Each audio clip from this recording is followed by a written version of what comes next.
Alright, at after nating mamasyal, maglakad-lakad at maglaro, tumingin-tingin sa mall, ito naman po talaga ang ating inaasahan.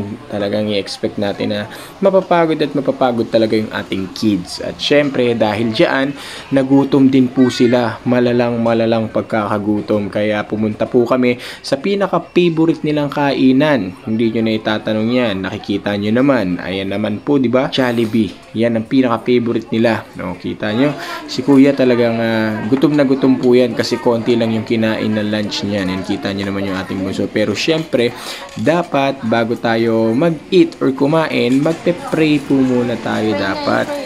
Hop.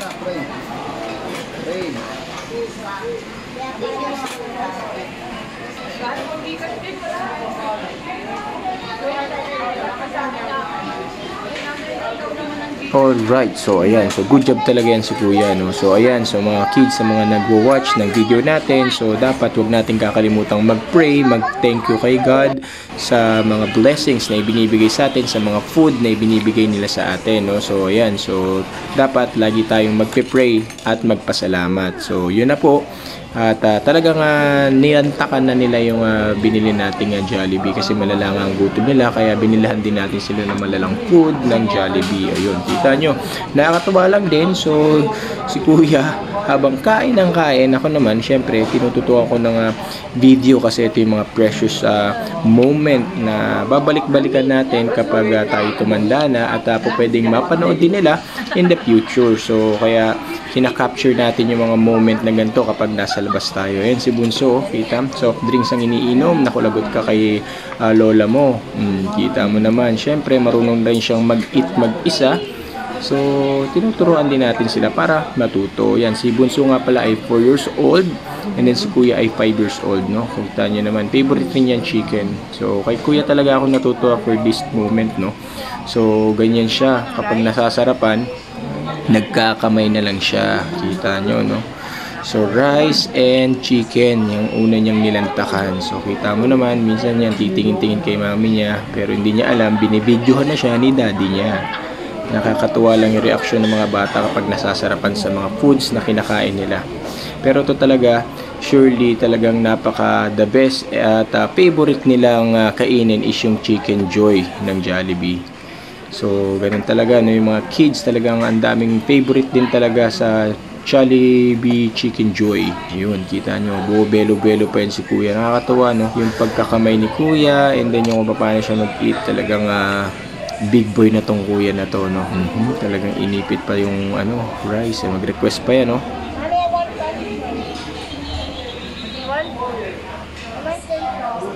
Diba? Want niya daw ng french fries, kaya binigyan naman siya kaagad ng mami niya ng french fries. Kita nyo, kita nyo yung mga kanin sa mukha niya, hindi niya alam yan. Talagang nasasarapan talaga siya sa kinakain niya. Yun, french fries naman yung nilantakan niya.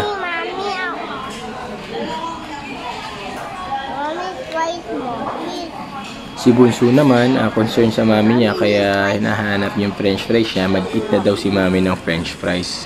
Ganun ka-sweet yung Bunso na yan. So, ayan. Kita niyo po, no? So, ganyan lang. Nakakatawa yung moment na to. Talagang gustong-gusto niya yung ginagawa niyang pagkain ng nagkakamay. Talagang yan talagang ginagawa niya kapag nagugustuhan niya yung food, no? Nagkakamay na, hindi na nagkukutsara. So, ayun. Diba?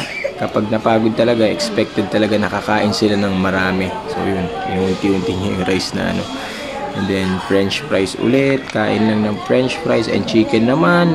Kita talagang inuubos talaga niya, no? Talagang sinisimot niya yung chicken. So isang buong rice ng Jollibee ang naubos niya dyan. Akala ko mag-extra rice pa, buti hindi na nag-extra rice, no? Ganyan talaga, laro na laro. Wow, big bite yun na kuya. Dami. Oh, diba? So, papaglaruin nyo na ng papaglaruin. Pagurin nyo na ng pagurin yung mga kids. Then, ganyan talaga para kung gusto nyo kumain ng marami yung mga anak ninyo, yan talaga magiging result. Oh, yun. Ano yun? Mukhang may nakain na buto. Oh, marunong na rin siya magtanggal. Oh, diba? Napangiti. Niremove niya. And, isinubo ulit. O, diba? Kaya minsan talaga masarap ting pagurin yung mga kids natin, no? So kasi yan, kakain ng mabuti yan. Sarap na sarap din si Bunso, oh. Ano yan? Bakit? Finish ka na ba? Yun, at finish na siya. Siyempre, tatayo na yan. At pagtayo niya, pupunta yan sa wash area. At siyempre, huhugasan niya ng kanyang mami ng hands para maging malinis ulit ang kanyang hands. Diba? Kapag mga ganitong bagay, lagi ang ina-assist ni mami niya. At siyempre, huwag niyo rin papabayaan yung mga anak ninyo para hindi nagkakaroon ng problema or baka mamaya madisgrasya. Diba? So, dapat lagi nating i-assist yung ating mga anak. Okay? So, maraming salamat po sa pag-antabay at panonood ng ating video. Antabayanan niyo po yung ating next vlog. At thank you very much po sa pag-antabay sa ating page and sa support po ninyo. Thank you!